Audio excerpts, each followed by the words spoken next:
being here. And I've been asked to chair today in the absence of my usual chair. So it is a long agenda, and so if I could ask anybody, is there anything on the agenda that they absolutely want to make sure we have time for a proper discussion of, that they would want to bring forward, or are you going to trust me to whip through it in 2 hours? I'm going to trust you. Whip through it in 2 hours. Okay. Should we have a debate and vote? Okay, so 2172, apologies for absence. Lisa, please. Councillor Davis. Everybody happy to accept those? Yes, thank you. Declarations of interest 2173, either pecuniary or other. Nothing, thank you. 2174, so thank you very much for Creative and for being here today. As I say, the agenda does only allow 10 minutes. I said 5 because I didn't know whether anyone else was coming. But if you could try to make it in that time, we'd appreciate it. Thank you. Thank you. Thank you for asking us to come along. I'm sorry if it's quite crisp. Yeah, delighted. And I'll be as quick as I can. I realise it's quite so tight, but I understand.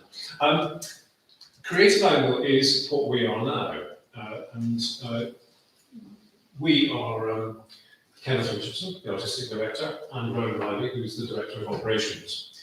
We also have 2 other members of the team, Annalise Smoot, who's the Director of Angle for Organists, and Polly Dolby, who's the Courses Administrator. There is actually no full-time employee in the organisation, we're all part-time. And we're supported by a team of seasonal technical staff and an army of volunteers. We began in 1985 when the organ, the Frobenius organ, was installed in Angle School. And the idea behind what was created, the Angle International Organ Week, was to be a summer school for young organists. It was to be allied to the music festival, and the performances were to be open to everybody. The students would attend all the concerts, not just get involved in the organ, and that has been the case to this day, because we want them to expand their musical knowledge and their horizons and experience all kinds of musical influences. And this, I'd say, is completely unique to Angle. That is our unique selling point as Angle for organists. And it remains so to this day. How do we operate, and how do we actually survive financially? Well, we rely heavily on ticket sales, including third-party sales, when we were running our box office in our office in 4 New Street. We're not doing that at the moment, but we want to relaunch that. Because it's an important community service. Ticket sales for the festival, we count for about 70% of our income. We rely on course fees for Angle for Organs too. Sponsorship, private, corporate, and in-kind is very important to the mix. Trust and foundation grants also. And in all, pre-pandemic, we had a turnover of 245,000 a year. That included absolutely everything. We have a number of assets. We have a very loyal audience. We have good relations within the community. A lot down to Rowan, who has spent a lot of time nurturing that, particularly within the business community. We are a world-renowned international festival, and the organ courses too have a huge reputation. The organ courses have trained a lot of the current directors of music in the cathedrals around this country today. And of course, we have a highly experienced staff. And I've been working in this business for nearly 40 years now. And Rowan is a bit further behind, but during lockdown, we took the opportunity to rebrand. We used to be known as the Angle International Organ Week. We then became Angle Music Trust, Angle International Festival, but we rebranded as Creative Angle. We wanted to bring together the 4 different parts, all creatively linked, of what we do to the festival, organists, the cinema, and food festival. And we wanted to give them a unique identity that linked them to the main brand. And I think we've achieved that, I think, rather well, through our designer, Ben Mannering, using the Owen Blandel as the basic colour thing, which unites the 4 different things. It also allows us for expansion in the future. The festival and Vlogmas happen at the same time. That's very important. And we have around 30 performances in total during the course of the festival. We employ about 70 or so professional musicians during the festival, and also 8 professional tutors, and have up to 42 organ students coming to the courses. In all, we normally, and this is all pre-pandemic, we sell about 3,400 tickets. In 2021, we did the festival at 50% capacity. That was quite a reduction from what we normally do, but I have every hope that, assuming we carry on as normal, as it were, we will get back to these figures next year. The festival itself has international quality performances, jazz, folk, classical theatre, children's theatre, and cinema, amongst other things. We have a young artist programme understand the recital series, and it's very important for me that a number of these young performers, young professional performers, come from around here. As this right here, we have an amazing number of young, talented musicians. The two on the left, Ben and James. Ben comes from Stanford, and James comes from Northampton. James went through the Northampton Music and Performing Arts Trust scheme, which is really important within this county. We also, sorry, I went too fast there. We also give a concert as part of the prize of being Young Musician of the Year. That young musician does a lunchtime recital as part of that series. This is a young Shah who did it this year, postponed from last. We also, very importantly, had the On Show weekend, which we developed from a few years ago. It's a weekend where we have performances of amateur music making, the Austin Players, for example, open gardens, the big afternoon tea, and local artist exhibitions. The open gardens is really fabulous because you get hundreds of people coming to Angle to see the local gardens, and the buzz around the town is fantastic on that particular day. This year we also started live streaming for the first time. Now we were able to do that because we got money, survival money from the Cultural Recovery Fund, and they agreed to fund the purchase of equipment for live streaming. The brilliant thing about that is that we had people tuning in from New York, Chicago, South Africa, the Far East, Italy, and Germany, among other places. So by doing that, we've expanded what we do beyond our normal geographical boundary, but I think getting the name of Angle out there as well is really important. And we always, of course, finish with Party at the Wharf, which is a great, this is from backstage this year, Saturday Night Bee Gees. The Party at the Wharf is a great family event, and we go up to 1,500 people normally, but this year we only had about 600 because we were limited capacity. Angle for Organists, I said, is the summer school. That was this year's cohort. Pulling out the stops course for young people that want to try the organ for the first time. We do OFO abroad, which we haven't been able to do, of course, recently, but that's to take senior students to a European city where there are different musical interests and ways of doing things, new organs to try. We're starting a new course this year called Springboard, which is really important because it's for people who can't come to the summer school, but who are advanced pupils. It's also timed at a time when state school pupils can come, and we've been trying to find a way of doing that for a long time. We can't do it in the summer because we're obliged, because of the way bookings and so on work at the school to get the order, to do that in the first couple of weeks of July. So Springboard's going to be a really important development for us. And that's going to be allied to a new Spring Organ Festival at the same time, where we have public concerts. Cinema is basically a community cinema. We have autumn, normally we would have autumn and spring seasons, but also what's really important too is we've been developing encore screenings of ballet and opera and theatre. And they're incredibly popular. The food festival, of course, shuts down the town centre normally. We weren't able to do that this year because there was supposed to be roadworks happening on Wilton Road, and that didn't happen, so we ended up down at Wharf, which some people like because it's quite spacious, but I think it's important to have it in the town centre, where you've got 80 regional food and drinks producers. It's free to enter as well, which doesn't happen at the other food festivals around. And we get around 3,000 visitors coming to the town. And that's really important also for the traders in the town centre, who were initially quite sceptical about the food festival when it started 11, 12 years ago. But actually, it's a really important day for them in terms of their turnover. Planned activity from now on. We've got a concert on the 15th of October, which is Quentin Thomas and Alec Howan, two canon concert. That's postponed from the festival because Alec fell ill, not COVID, thankfully. In December or January, we'll have an encore screening of Matthew Bourne's The Red Shoes. At Easter time, we'll have the Potts Chorus Springboard and Spring Organ Festival. There'll be the Food Festival probably in June on the date to be agreed.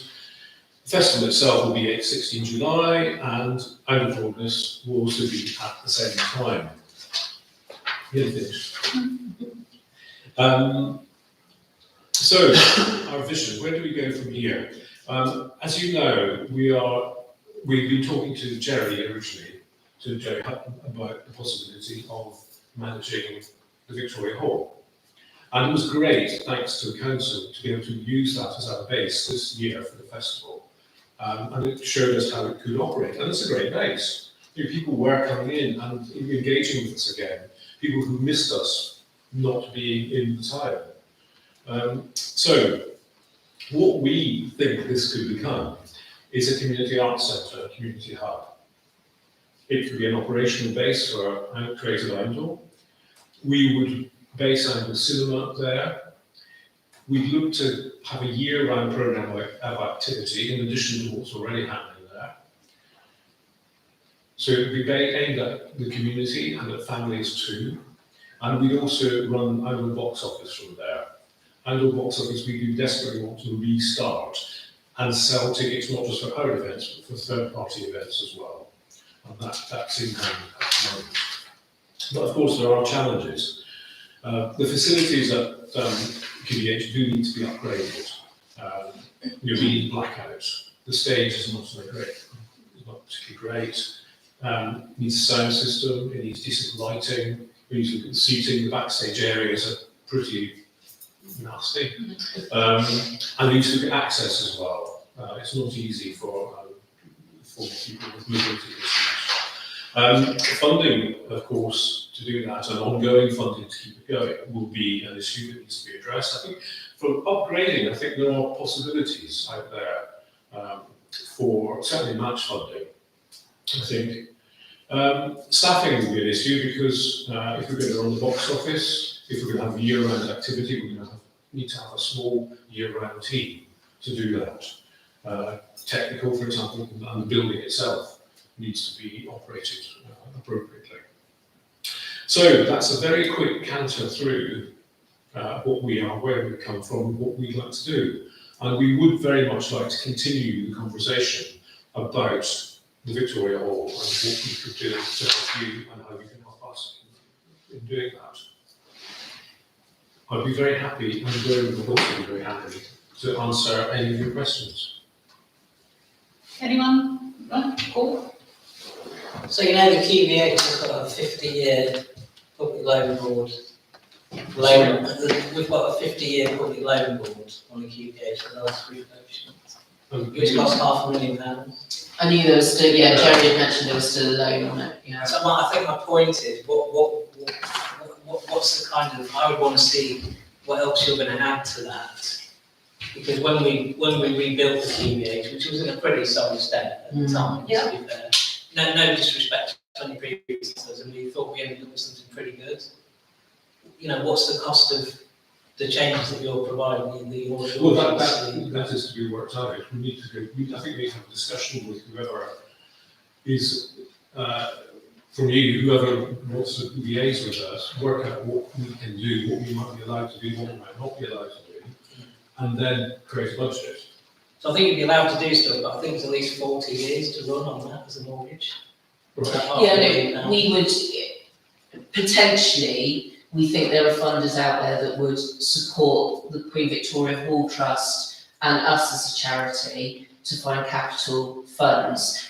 For example, there is one of my technical managers over the summer while we were in there spotted that actually I'm not sure the last time a safety officer went in, but some of the rigging I would doubt would pass current. Regularly tested, isn't it? It's how we It's actually. it's the weight Regulated loading testing. things it was just raised as an issue, a concern at the time. I don't know if I should, but I might need to register interest in this, as I've worked with Amble International Festival before, and I know Queen Victoria Wall in terms of the technical background, as I've worked as a technical manager, so I know what you're talking about in terms of the actual structure of it, rather than necessarily the electronics or the loading in that respect. It's something that I would be able to advise on, but again, I should probably say that I am aware of these spaces and that is my specialism. Absolutely. So I should probably do that. I think that's. Sounds useful. Any other questions? Can I just ask one, sorry, Jen? Yeah. You know, I'm just interested about the food festival in July. So that was only cancelled because of, there was a road thing. It wasn't anything to do with the pandemic. Yeah, we could, no, it was nothing to do, so, we delayed it, it would normally be in the third week in June. And obviously because of the situation with restrictions, we had moved it to a later date in July in order to be able to deliver it. I then couldn't get the road closure granted from Highways because of works that had been booked in on Blackthorn Road over a fortnight. And my contact at Highways was so lovely and so helpful, and actually contacted the contractors to say, this is really going to happen, isn't it? Because I know things get cancelled quite a lot. And they said, yes, it's absolutely going to happen on that date. So rather than cancel the food festival entirely for a second year, we moved it down to the Wallfield, which had already been allocated as parking space for that day anyway. Just one very quick one. I think your vision of using QDH is a really innovative and potentially a really good one. Without going into details, how do you see the finances of that working? Not the capital thing, but the sort of running costs and stuff. I think, well, we are happy talking to a fundraiser about possible options. I think if we play our cards right and go out our way, I think there might be opportunities for public funding, but there would also be income to be had from lets, from box office income, and so on. That would be part of the mix. And alongside of that, just as a supplementary, those people that use it, like badminton and yoga and stuff, they presumably still have access. Well, the whole idea was to build it around what already exists there. Yeah, absolutely. I mean, And GNS, for example, as well. yeah, the vision would absolutely be a community hub. Can I ask from my ignorance? So at the moment, Is it quick? this is really quick. I mean, when you have pilots, where does that go to? Does that go to? We haven't got into No. that yet, so at the moment it comes to the council, it's their property and all of that. We haven't got into any of the nitty-gritty conversations about funding and. That's good, just so I. No, absolutely not. Thank you. That was fascinating, thank you very much. Thank you. I'm sure we are interested in hearing more about how you might like to use Queen Victoria. All the councillors are automatically trustees, so it's a bigger group than this that would be deciding that. Yeah, keep us up to date, and when there's something more concrete. I think it'd be helpful if, I don't know who to have the discussion with, Right. we started with Jerry, Yeah, but to actually have somebody that we can talk to about Okay. it. right. And then We'll consider that. Yeah, I'd be really keen to. that'd be great. Yeah, I'll do that. Right. Great. Thank you Thank so you. much. I'm Thank you, sorry.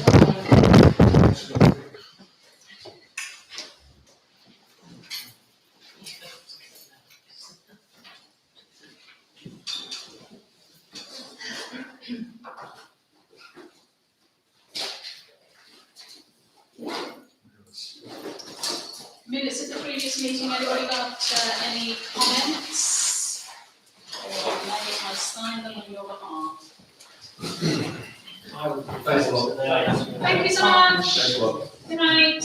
Right, Good night. Propose that they are signed. I wasn't there, but I'm very happy to second it if that's possible. I'll second it. Yeah. Thank you, everyone. It was nice to watch. So I was in the watch town. Did you know that there's a pool underneath the Queen Victoria Wall? I knew there was something.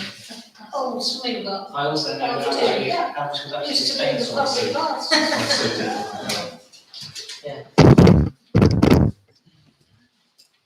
I so Could we please have on the next agenda to, it's nice of Ian to forward himself, but there may be someone else who'd be interested as well. So if we could have us on the next agenda to discuss how we're going to go forward with that and appoint who's going to be our rep. Thank you, because it really, I think, I'm not sure that it's estates or trustees, so we need to just. I think it, Has to be the trustees. Yeah. but I think at a trustee meeting, that's what the working party, that's why it was Jerry and Clive Humferson and myself that were meeting, and Emma, that were meeting with them and had several meetings. I see. And Jerry and Clive were on the stakes at the time. Yeah. So it's sat in this body. Oh, I see. All right, I didn't know the history. Right then, 2176, income and expenditure reports. Anybody have any questions relating to those? They all seemed pretty on track to me, nothing caught my eye.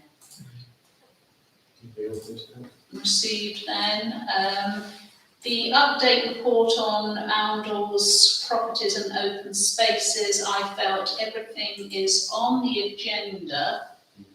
Anything I might have missed, Lisa? I don't think so, no. So if you've read the report, the only thing I think that remains on the report that we didn't have additional papers for was the Spike Meadow, so I might have some questions then, but everything else I think is covered on papers.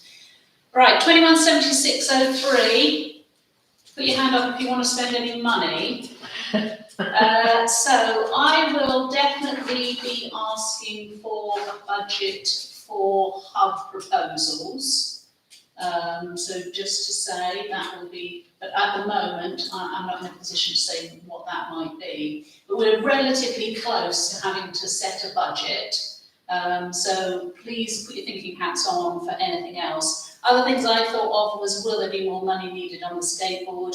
And then general upgrade for energy efficiency. I was quite stunned by just the Jones Stroll Centre and how much it costs to bring buildings up to modern energy efficiency standards. And that's just one of many.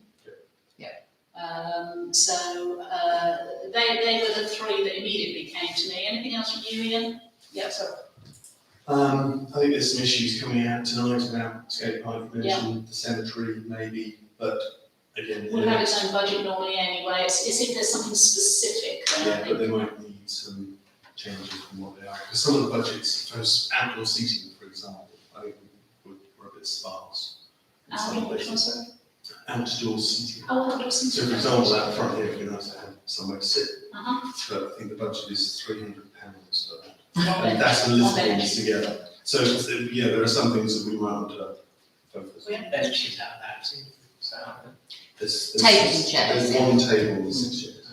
We have got more tables and chairs, but obviously Yeah, they won't put out this year, obviously. But it's just an example. We've got a tiny budget and then other budgets are large. So, whether we choose to go down that route, I don't know, but it would be worth considering. No, Oh, does it, I know at the other meeting they called for the councillor. Does anybody mind using first names? sorry, what did you say? Using first names rather than calling you Councillor Chester, which is what they do in the full council. Sorry, it's just that. I don't mind. No, okay. Val, anything from you that you think of as a No, I project? agree with you totally, the hub is the thing, we need a budget for, a proper budget. Okay, thank you. And you had your hand up, so. So I don't know whether it sits here, but because of Jubilee next year, Mhm. we're gonna need some Good point. money, so not a lot of money, I don't know, we haven't even thought about it yet, but we did do quite well in 2012 with the Jubilee. What do we spend? Roughly. We'll have to look back. But we used the rec, our own rec, and we put a, because it coincided with the pocket park opening, which there's a lot of money being spent on the park. So we just had a beer tent and some music and some stalls, and it was a weird day weather-wise, but it was a nice day. So we might be looking at flat field, Yes. depending on how things go. I think there will, but I think we're thinking more of having a living museum of history through the town, but it may culminate in something on Flatton Fields. So there will be some, we haven't worked it through yet, Chair, but there will be, we will need a bit of capital, I think. Not a lot, but just enough to, put something together. So if I could task you all, please, for the next estates meeting, try to give a number. It doesn't, the budgets overall are large, so there's a little bit of leeway here and there. But where you know something specific, I'd like to try and get our bit of the budget together to go to the full council on time. So we'll have that definitely as a more detailed budget discussion next time he's here. So. Yeah. Anybody else? Anything else? Just quickly. Yep.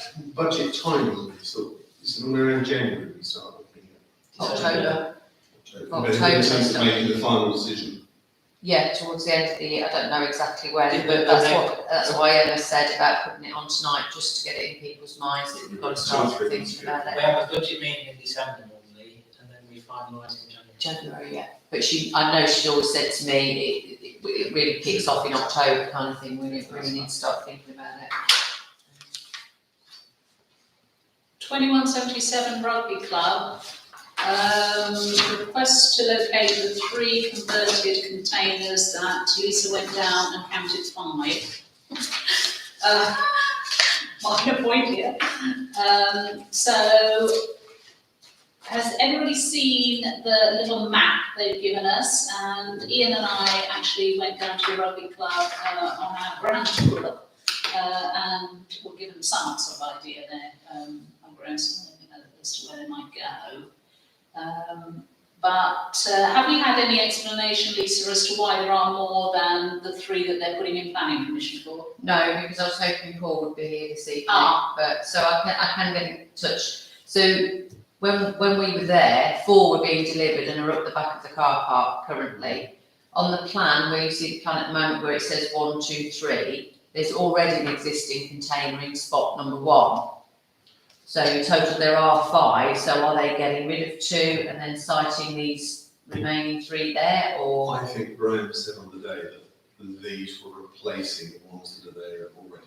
Right. Because He they're certainly new. never talked about 5, did he? No, and I think there was a replacement, I think they've been given, and because they've moved up the league, they need More space, yeah. facilities. Well, they did used to have 2 on the land that the school owns, didn't they? They're still there, They're still. yeah, these are on top of that, yeah. These are on top of those 2. So I think certainly the 3 are replacing the 1, Right, what 4th one's doing, no, I don't know. it's just there visiting. So, can we say then, with clarification as to what's happening, we do support it, but we just need that extra clarification, I And think. am I to understand that they're permanent? Well, as permanent as a container can be, yeah. But that's change- exactly it. I don't changing think room the and- container is being a permanent structure, but. Well, you'd be surprised nowadays, actually. You can plug them into drones and stuff. Yeah. But then when they go, it's just a hole in the Oh, drones. okay. Going to be used for visitor snacks and hot drinks. I think, did Graham say that they're going to panel the sides of them, so they can look wooden? I went past Warmington yesterday, I don't know what it's called, next to the playground there. And they've got one of those wood panels down the side, it looks fine. Yeah, I think nice. it's a wooden building, so if they're going to do them well, they've said they're going to be dark grey and finished, but it doesn't say what detail Well, material. they've painted the existing one that's in position number 1 at the moment, they've half painted it dark grey that matches the cladding on the clubhouse. Yeah. So I'm assuming they're just gonna paint it like that, yeah. Well, why are they not thinking about making the clubhouse better and bigger? They've just extended it. They And just we- extended it. Well, 10 years ago we were talking to them about this. And all they're doing is they're adding in capacity by slinging in a load of containers. So I don't understand why, I know you can make them pretty, of course you can, but they're not really pretty, are they? I don't understand why they're not thinking longer term. Like, if it was me, they're going to stay there, because I presume they're going to stay there. But it's possibly due to the unknown nature of what's happening with the land. Which It's possibly a there temporary was- measure. Yeah, you see, they say certainty 10 years ago, and now there's uncertainty. And they weren't expecting to go up, were they, I think, a Possibly few not. months ago. They were surprised by their success. Well, Well, they might come down again. There's a temporary nature as I'm well. Exactly. not, just for the record, I'm not dissing what they're saying, but if it was me, I'd want to do something a bit better than containers rocking up with a bit of cladding and painting. I'd be thinking about the clubhouse, and we would offer to support them at some point, we did. Well, they have just extended it. They just made it bigger. So they made it bigger and it's still not big enough. Yeah. So it's actually wasn't scalable then. Maybe it's the cost cheaper to Okay, so do we have to give our permission specifically, Lisa, no, and as just said, landowners? generally that we support their application to do this. That's how she asked me to put it to you. We are asked So my proposal then is that we support their application for 3 containers. And to understand, please, what's going to happen with the other 2. Is anyone happy to second that, Ian? And are we going to vote in favour or? No, I'll vote for it. Okay, thank you. Yeah, of course. All agreed. No, it's not of course, but, right. Now, the public, compliance work to the fire alarm system. Perhaps I should declare an interest, as if the building burns down, I'll be with it. No, don't say things like that. Yes, it's a sad story, isn't it, Lisa? Lisa and I did go through it in some detail. Yeah. A very sad story of continuing problems here, and probably an oddly overspec'd system that was put in initially. However, you have at least Marlowe's verbal assurance that we're near the end. Yes. I've had another quote in today, which will have to go to full council for some other work that, whether it hadn't been done properly, I don't know, I wasn't here, but needs sorting. But after that, we should have a fully functioning alarm system, fire alarm system. until the next. It's a tricky one to vote against, isn't it? You know, Yeah. experts have recommended that the. We had a problem. Yeah. So proposal then, thank you, Well, Ian. sorry, can I ask a Yeah, question? sorry. Let's just talk about budgets. We've got a fire alarm budget and an R&M budget. Does this sort of thing come out of the alarm, or is that for regular servicing and stuff, and this comes? Does it say fire alarm? I can't remember. Because it's pretty all encompassing, it's got lifts, alarms, and everything else thrown in the middle, it's 2987. I'd have to ask Emma because I'm not really sure. I thought it would come out of the Fletton House repairs and maintenance. That's a lie, it's not 2987, it's the other one. 7234, lift alarms, hand dryers and CCTV. So I presume it's going to come out of the R&M budget, isn't it? Lift alarm. I'll have to check with Emma. How big a budget is that? That sounds like the sort of budget that's going to run out. Well, yeah, if it was in that budget, it'd be gone, wouldn't it? Yeah, so it'll come out of the R&M on this, which Yeah. is 700. Yeah. I'll double check with Emma, but I was under the impression that it came out of the Fletton House repairs and maintenance. But I will check. I'll propose. Thank you. I'll second that. Everyone in favour that we spend that money on keeping me safe? Thank you. Okay, so the public liability insurance issue has raised its head rather, it seems, suddenly. A more careful reading of the insurance policy meant that the clerks understood that in fact groups using, is this specific to Fletton House or also any Any of property? our buildings. Any of our properties, are really required to have their own public liability insurance, which is rather onerous, it seems, if you are a quilting group of 6 ladies over 85. However, clarification today says the quilting group could be excluded. I asked Lisa and Emma to have a look at whether we could extend our own public liability to allow for those groups. And I assume that more detailed explanation of using tools and anything involving heat is there? No, if those things are included. We're only prepared to Quilting ladies. the quilting ladies and the like. I'm just stunned, really. And I'm just thinking about what we just heard, you know, at the Queen Vic Hall, and you know, the badminton group are going to have their own public liability group, you know. That's not ever been the case, has That's the way the world's going. It is, isn't it? Yeah. it? You might consider rugby club needing it, because It's anything to do with contact sport and use and stuff like that. Yeah, as far as I was concerned, it was down to venue public liability. So you could have groups that would come in and might have their own individual public liability, but then the venue would take over responsibility for wider groups, such as the quilting. But then I think, particularly when the money is changing hands, I think the expectation is that the person hiring the venue Takes that responsibility. and then passes it on to the people they're hiring. So craft fairs, for example, you go along, the craft fair organisers say to make the booking, you have to show me your policy. And certainly knowing people that do craft fairs, they didn't get asked that 2 years ago, and now they are.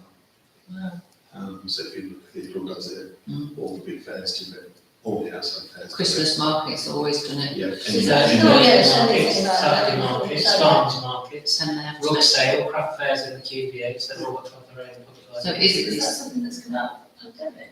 Or No, I think it's probably always been there, but we've always ignored it. Yeah, as a society. And as soon as one person changes their booking form, then everyone starts changing. And that's the way it's going to go.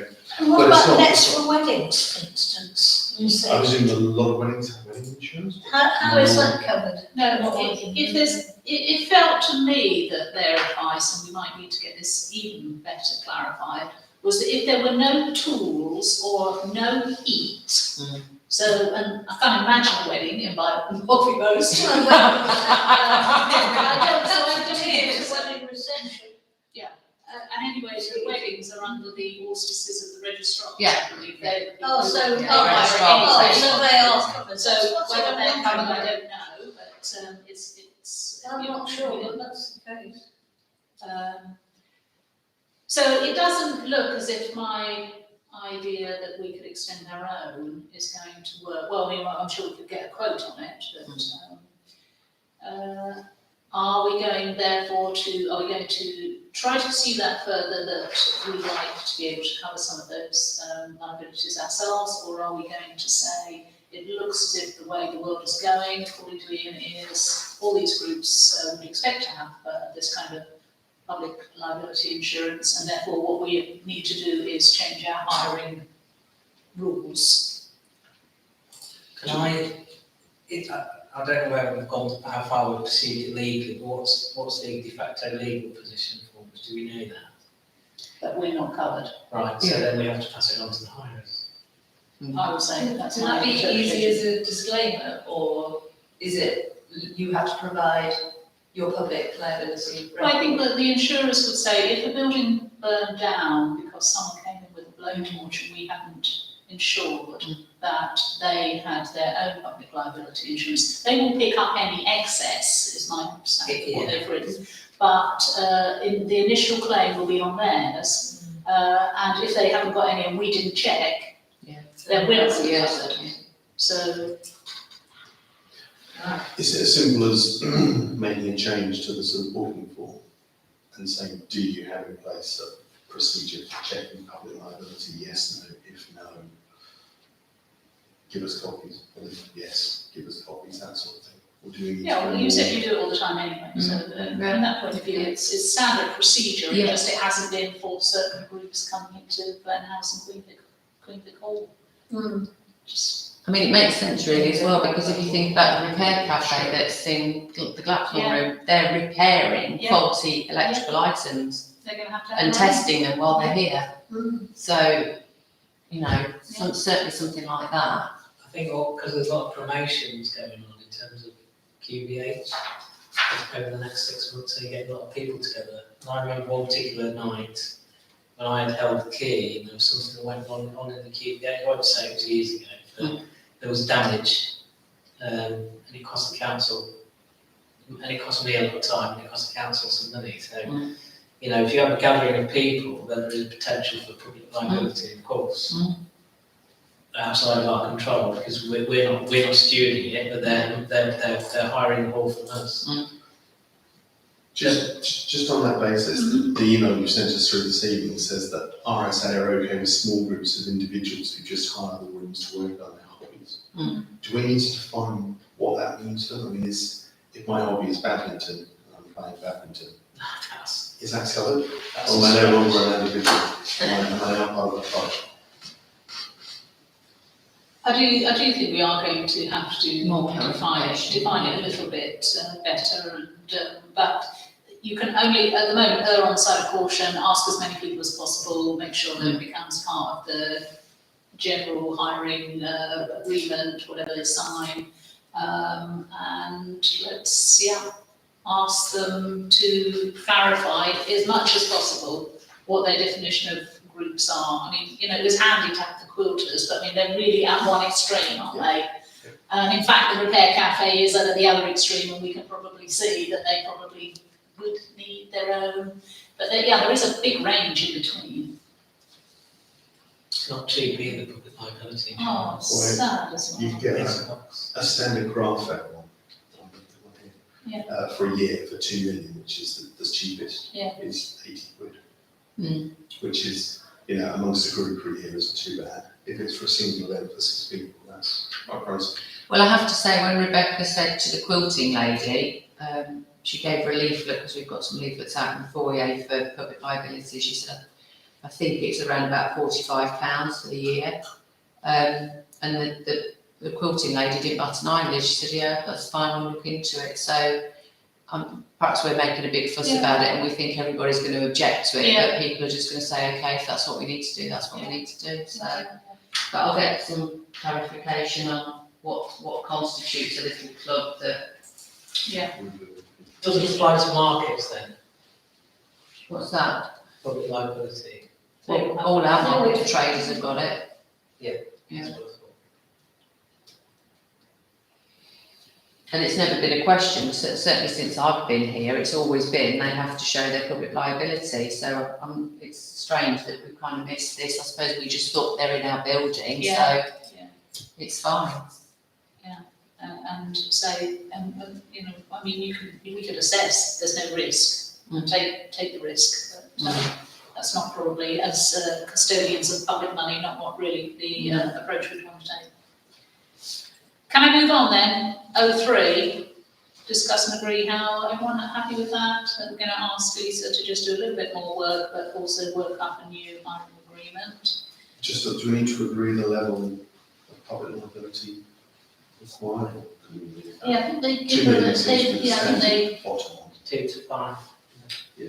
They give them, It was two, suggested 2 for a craft fair, didn't they? And then You can't get standard craft liability for that. less than 2 million, yeah. So do we want to just have a minimum? So, yeah.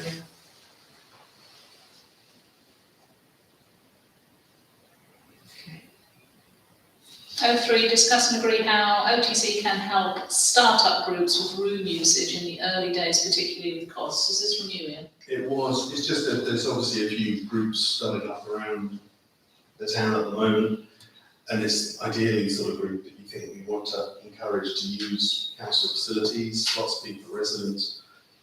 But if you want to have an inaugural meeting to see if there's any interest and just dip your toe in the water, we're going to charge them 20 or 30 pounds to use a room that might otherwise be empty. Is there a way that we can have an introductory offer, or just to encourage local groups and also make them think this is a good place to come and use? I don't know what the answer is, but it struck me that having an initial free couple of hours for a new group would be a pleasant thing to do. Paul? So what I would suggest is that we do need to promote the rooms, but we do have a grant application process for people to apply for grant funding, which is quite generous. But then as part of the grant, we don't need to give your financials. You're talking about I'm talking about a group. renting something at a reduction or something. Well, there's a group that's, was started a couple of I weeks mean, I don't think that our rents are very high, and we have been through all this over the, I'm just putting another point of view here, over the charities who are always wanting, that people are saying, can we rent a room, but we want to give the money to charity, or we're a charity. And everybody was coming to us wanting a charitable rate, weren't they? It became, we had to kind of No, I make understand a that. firm Let's stance say on certain in this parts of particular it. case, let's say I want to start an aircraft recognition club, and I wanted to make all my new friends this way, and I wanted to book a room for an hour to see how many new friends I'd make. And I found there weren't any new friends because no one wanted to join my club. I've got to pay 20 quid, 14. 14. Yeah, for the No, first it's use. not a huge amount. Well, it's not, but then you think, I might go to the pub meeting down there. And then effectively, we're not serving the residents who are paying the preset for us to sit here empty. Is there I've been into the side of it, but I thought it's worth us pondering if there's a way of saying, we're good for startups, we encourage community involvement, come along, if it works, one meeting for free, and then from then it's normal rates. It just struck me that someone was floundering around trying to find someone, and we couldn't provide the solution. We do subsidise quite a lot. We have the courthouse was subsidised for full startups, that was a really. No, this is just a group, a social group, a hobby group, as it were. If there's no appetite for it, then that's fine, but it struck me that it's what a lot of, again, in my experience, It's not a bad idea, but learning elsewhere, it's something that the council provides facilities for new groups to use, just to see how they go. But if there's no appetite, there's no appetite. I suppose what we could, sorry, through you, Chair, what we could do is we could pick a month, maybe, oh, yes. and say it's a promotion month. So we would say, okay, this month we might be able to offer you the opportunity to come and use our facilities as new people. Yes. It would only be new And folks, then new say, we'll do it at vastly reduced cost. I don't think zero's tenable for me, but maybe like a fiver, something quite small, and then say, if you want to come and then use it again, we can do a deal with you into the future. There's a promotional tool. Because you've got to remember, there's not just flat house, is there? There's the upper room at QBH that can be used to meet, there's the lower room at QBH. The foyer of the courthouse. Courthouse, foyer, we've got loads of space for people to meet in small groups. But it might be that we channel it through a campaign rather than a. Yeah, that's. I think that would be okay. I would probably support. I would be okay with that. just something to give people. Yeah, give someone Yes, space. I would think that's good. Would there be any implications for staffing? If people wanted to use, someone would have to presumably open the door and stuff like that. Not for the QVH because it's coded, so when people hire it, we just give them the code. Here we've got the janitor, so he would, the foyer of the courthouse might be tricky. The doors are coded, but obviously there's other people in the building that rent the rooms permanently, so how they would feel about that, I don't know. Benefits up here, of course, is you've got parking. Yeah. So, Where do we channel it through this building then? Just do a campaign fortnight or a month? Well, the courthouse is full anyway, all the rooms apart from the foyer are full. Yeah. And like I say, the QVH, that's how we do it anyway. But the QBA is the priciest, isn't it? Per hour. QVH, Yeah. they're still very reasonable, to be fair. They're not, none of the prices are expensive. In fact, I must admit, I've had lots of people, when I've told them the hourly rate, they're like, wow. If I had the choice to spend 20 quid or going to the pub, I'm going to be in the pub. So you think, we've got these rooms, we might as well try and use them. So maybe a promotion is the way to go.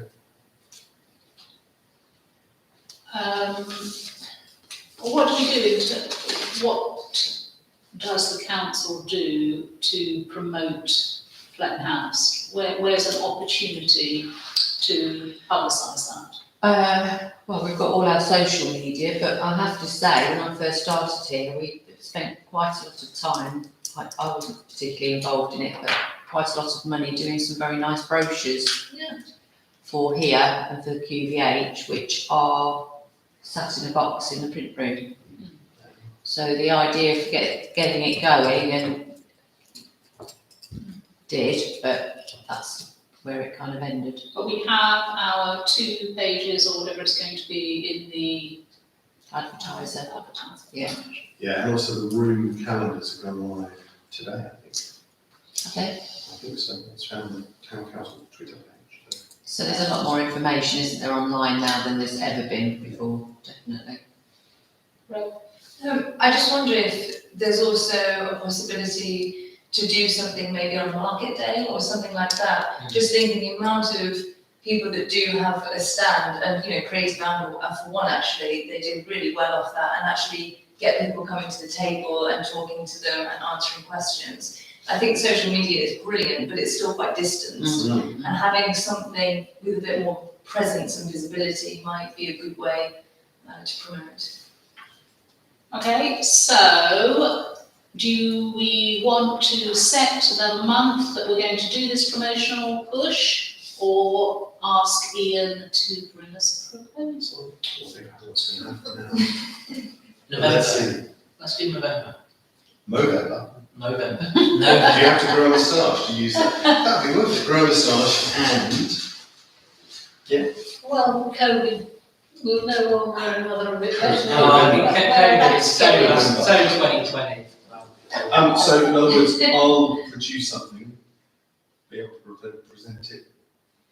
Can we approve this if we say yes, or do we need to go to full council? So it's going to take months. We must. You have been We're given, gonna be allowed. you're allowed to do this, yeah. So I'll come up with something by the For next week of October. October, and then book something on the market the following yeah. week or something as part of the process. Farmers market. Yeah, it's the October. farmers. So I would be happy to be involved in the market day, to promote some of the stuff that we're doing. But we can't approve it time for farmers market in October. For November you can, so if we approve it at the end of October and have it for the farmers market in November. Second Saturday of November. I will get drafted. And I can show everyone a live document which we can change before. Fancy that. It starts to get busy then, the farmers market. Okay. Yeah, Yes. yes. Excellent, thank you for that idea and everybody's support and thoughts on that, which I thought that went well. Discuss and agree if Fletton House should be referred to as FH Community Hub. Yeah, that was an email, but Lisa just takes my emails straight and it's, oh no, I didn't intend it to appear like that. Oh, okay. Your I asked intention Lisa a was. question, the next day on the agenda. The idea was, I was driving through a small village in Lincolnshire a couple of weeks ago, and it's a village with 200 people in it and had a community centre. And then I drove through another little town near Sleaford, and it had a community centre. And I suddenly thought, we don't have the word community in Fletton House. And the idea is that it fulfils the role to the community, it's the point I made earlier. We're all as residents paying for it, but it doesn't advertise itself as a role. So I came up with the idea of Fletton House Community Hub in social I like media. that. And because then we've got the hub name in it, we've got the idea of community, it's open, it's available, blah, blah, blah. And it'd be better if we have the community hub. That they have Not- community hub. I did, So, so I think we have to do it. Yeah. so I sort of thought that's one of the things we should refer to. Something. So that's it, really. And then we can either mull that or. But not FH, is that Not okay? FH. That was Fletton not- House. It's only an abbreviation. Okay, all right, it's just because it's in inverted commas, it looks like, that's it, that's the logo now. Lisa will tell you, And I it's have not just occasions, I Fletton, often like have thought, and I send an email, they go, oh, It's that's actually actually thought Fletton going. House. So this time you acted upon it within about a second. So I think the confusion, so this was always going to be the community hub. Yes, When we moved in. yes. It always was. The thing was that when we had the cafe bit, that was called the hub, It was Uh-huh. marketed as a hub. Yeah. So I think It's kind of Fletton House been is the community hub. Yeah. So not FH, but just the No, what community if hub. it's Fletton? Oh, I see what you mean. Just community. I think it's the community hub, which encompasses lots of things within Fletton House. Because then you see if Ian is a shortened term, Fletton House Community Hub, and then it became Community Hub. Yeah. Well, that'd be fine, it should be called Fletton House. Yeah, this was But all. people would refer to it as community. Yeah, I think people do actually in the town, they still talk about it as. When I had the very first meeting, which was 10 years ago, about this building, it was going to be Fletton House Community Hub. Somewhere along the way, the hub took that bit out and used it for themselves, if you like. Yeah. So I'm totally happy for it to be Fletton House Community Hub. Well, in fact, I think we're saying the community hub. Or the Community Hub. Yeah. Which are you saying? I'm not with that. No, right. I think as long as the word community and hub are in there, that's all that matters. I'm going to have even more Amazon deliveries get lost. I suppose. They can't find us I now. suppose the legal address is Fletton House. Yeah, but, definitely, yeah, but it I is. think the nomenclature in the towns, that Yeah. this is the community hub. And I would certainly say on promotional stuff, the community hub has much more of a ring to it. Yeah.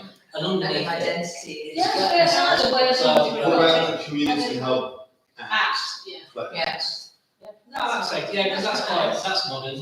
Yeah, that's what we- Shall I put this in the proposal for October as well?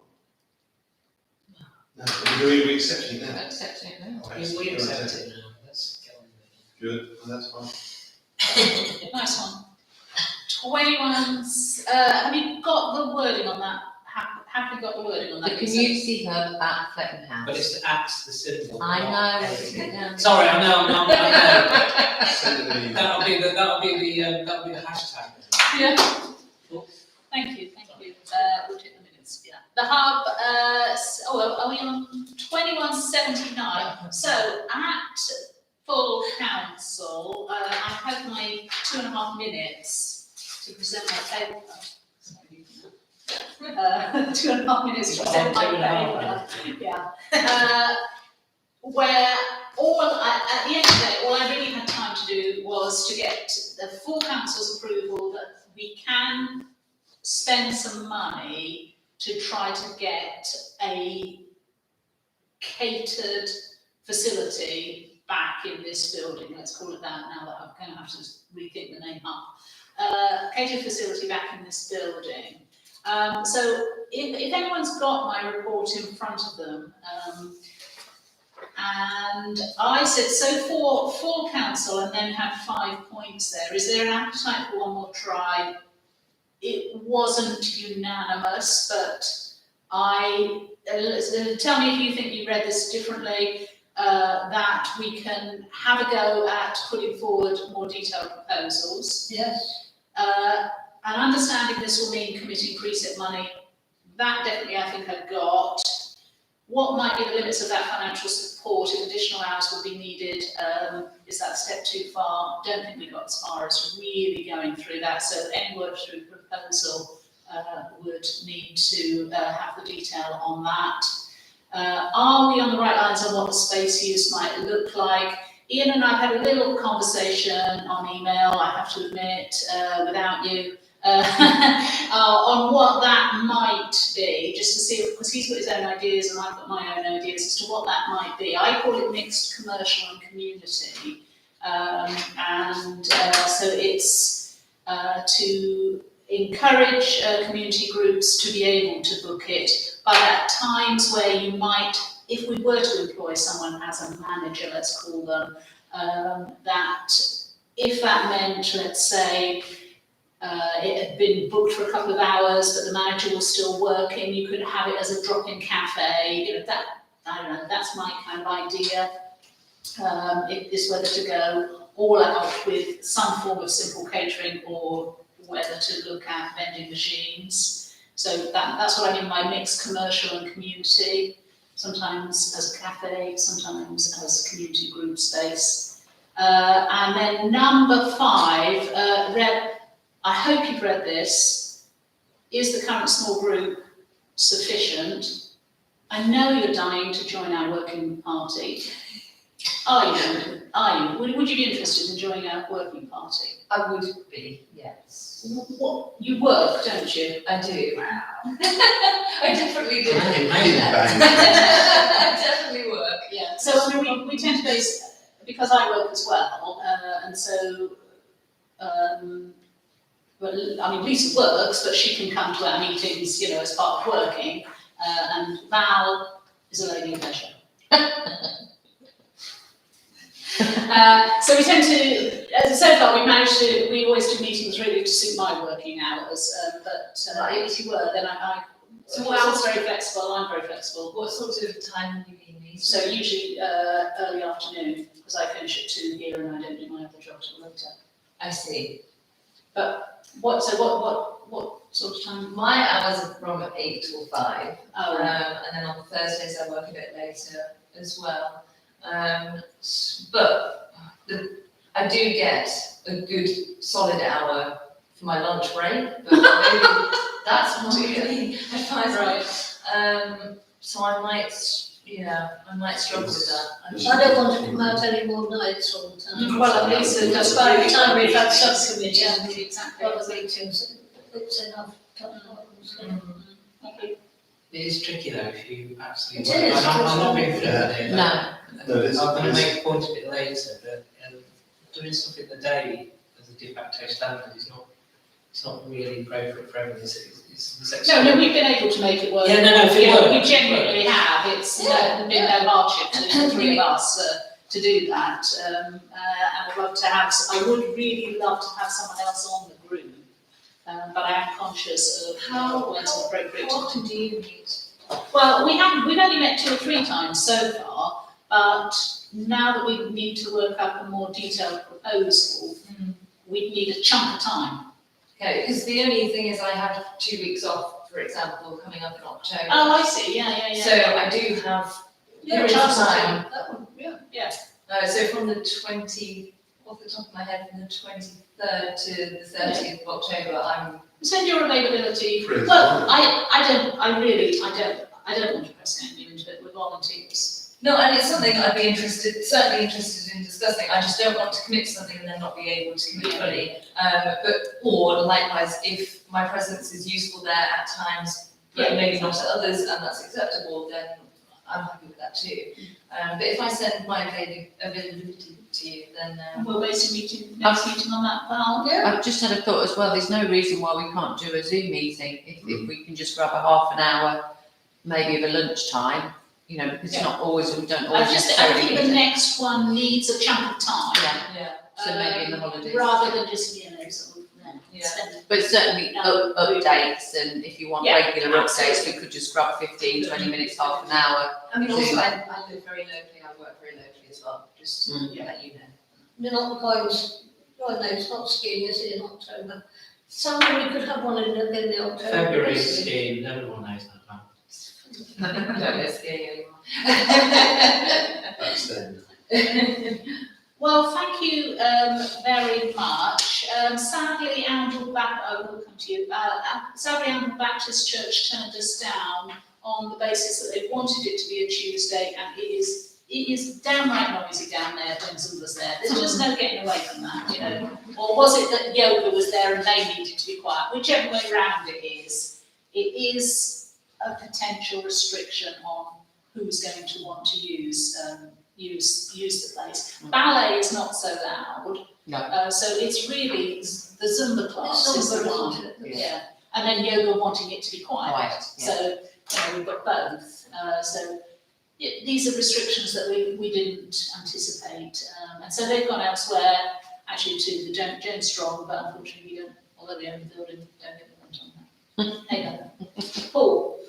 So I read your paper, sorry I couldn't come to us for council, but what I liked was that you didn't rule anything out. I think it's really, really refreshing for me because maybe I've got some prejudice about when we opened this building, but the space downstairs started off as being quite a successful space in terms of it being a social hub, a proper social hub, no matter what you hear. Sorry, it really was a successful social hub. No, I'm just saying, I mean, I don't know what the P&L was, but it was tricky, but we did put plans in place for it it to be like that. So, and I know there are some people that I see that still sort of email me, still talk about it fondly as a gathering place where you could, okay, if it's a machine or if it's an individual, but you could buy a coffee and have a conversation. Times were different pre-pandemic, but we're coming out, we are coming out. And I think it was beloved, really. And it was just a shame that it couldn't quite fix itself because of lots of different problems that we have leading up to the second phase. So I just think it's really good that you're actually looking at the whole thing around, because this building cost us £1 capital, and we spent an awful lot of money on it. That we didn't borrow, it was all based on disposal of falling down assets, and it'd be good to sort of see it come into its maturity and fruition as we envisaged it. It's a beautiful building downstairs, and people like to sit downstairs. I'll shut up. You're too young to get nostalgic, therefore. Oh, no. Okay, thank you. So, I'm sorry. I was going to say, I think the idea is great, etc. But having sat through a large number of meetings in my brief time on the council talking about one of the problems with the hub, it struck me that reinventing the same wheel was perhaps not ideal. No. And the point that I've made before, which I've quoted you about as well, is the idea of using the space as a social gathering, and the costs of staffing it are significant, as we found. And I wouldn't call it a vending machine, but a machine that we use in the common room school, which does teas and coffees and all that sort of stuff. It's on a drinks contract. And even if you gave thousands of drinks away for free, and just had the machine constantly recording, people brought their own cups, they'd have a tea or a coffee, whatever it happens to be, and still make here and still socialise here, that would cost less money. And actually, I've talked to a number of people the last couple of days asking me, is that sort of thing, would they want to have the meetings here, would they want to bring groups here, would they want to pop in when they're waiting for ballet and yoga? And having a decent, not a nasty coffee machine, the decent coffee that there was no staffing issues with, really. Maybe it's anything halfway house to re-establishing it. And if that works, then move to the next stage, rather than going boots in all the way. Well, I would suggest that instead of predetermination, that the whole scope of the thing is looked at properly, personally. That's what we're trying to do. Yeah, that's what I would. And I am reminded every time I see Emma, there is no money for this year, Liz. No. And so it really is about trying to put something in place for the next, so after March, anything up until then has to really be, very low grade, and that's understood. And although I accept that to have someone specifically running it as a function seems like an expensive way to go, I am conscious that there isn't necessarily capacity within the existing staff. Absolutely. No, that's just a fact. To do even the basics of making sure it stays clean and tidy, that the coffee machine is full and, that kind of stuff. So I don't see it as being ever staffing cost free. Won't be. No, I didn't say what we. No, We have to enforce I I know, don't want yeah. to just look What at is it, it, spare some on the over current? and on. There's no capacity.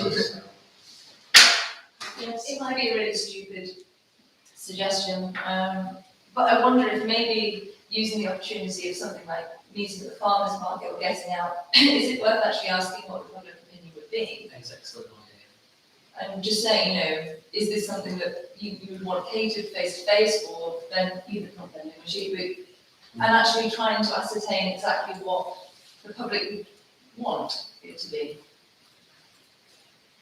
Or is that a bit? It's lovely. I will state this, my own view is we're elected representatives, it's our job to represent our best view of what the people of Andover want. You can't put everything out to consultation. So you can use it, I think the traffic one, it's huge. So by all means, I may well support a consultation on something as complex as that. But in general, I mean, if you're there and you ask people, I mean, I'm just kind of thinking, even if it was, but they'll second guess you, what are you going to do if you get 50-50? What if you only get people? And it has been consulted about endlessly when we were setting it up. Yeah, they all wanted a We had- community we had- office. They wanted a man's cafe, which is what we got. So I agree with you about that, but we're not mandated by everyone because No. we weren't elected really. We That's came on the council because there was no election, actually. So we've not been tested in front of the general public since 2007. Yeah. So, in general, I'm not a big fan. no, and it's interesting for me as well, just to understand in that respect. And I was thinking very rudimentary, like positive sticker base or Yeah. something like that, not, yes. Trying to organise a survey. If you're down there, yeah, Well, when you're there. We shall continue then, so there'll be a meeting in October to see Brett. Thank you very much for coming on to our group. QBH, what do I need to do on this, Lisa? Yeah, there's nothing, there's nothing much there. We've had some taps replaced, disabled tap repaired, and there's ongoing issues with the Rhine or flushing constantly, which I'm looking into. Lucky you. Yeah, it's great. Sorry, I went to the craft fair and I did use the facilities and I used a cubicle, not, there's issues around the edging of the cubicle, Damp. so the whole kind of toilet area needs a bit of attention. Yeah, we know, we had some, damp people in who have given their recommendations, which is on, I think they're on, it's not John there, is it, Nobby and Tony's list to do at some point. Other than that, it was great, it was just a bit, Yeah, it is, very much so. Anybody, any questions on Quebec on an estates basis? No? Courthouse, anyone, any questions for Lisa on her report on that? Everything seems to be trundling along nicely. So good, that's fully booked, don't you think? Can I just raise one thing on the same issue but different? When I was talking to the museum people, they said there's a light in the corridor out behind the foyer, but it's permanently left on. Maybe. Is that near the lift entrance, Maybe. ground floor? Maybe. There's a switch to it. There is a pre-connection. Right, okay. So often they come in once a week, and that's probably not dead. Right. We pay for electricity. Well, yeah, they part of their rental is for a portion of electricity. Okay, so it's Amble School. They've got a doorway up there, so I need to probably speak to them and just say, can they make sure it's on? But they said it's been going for a while. I I'm don't- just worried whether I there's, don't think anybody else goes down that corridor because you've got the offices. it's just sounding one of the European switches and a little light glows on it, when you push it, the light goes off for a second, you go on there, and then it goes off. Okay. Do we have the capacity, do we need to get electricity? Probably. Yeah, I'll Well, look that's it, into that's it. the I'll reason. go and have a look. Where is it? 2182 car park and toilets, all still really waiting, it appears. The toilets waiting for quotes. I've chased them a couple of times, and I went back because the decision we made last time was let's go for the unisex toilets, wasn't it? Unanimously said let's go for that option. So I emailed them all and said we're looking more along those lines, but I've still not heard anything yet, and I've not sort of pushed them because obviously we're looking for hopefully getting some funding, which I'll have to have a word with Emma about. But yeah, it's we seem to have resolved all the issues we've had with the blocking toilets at the moment, touch wood. So before I was thinking this needs to be done immediately because it's just getting Yeah.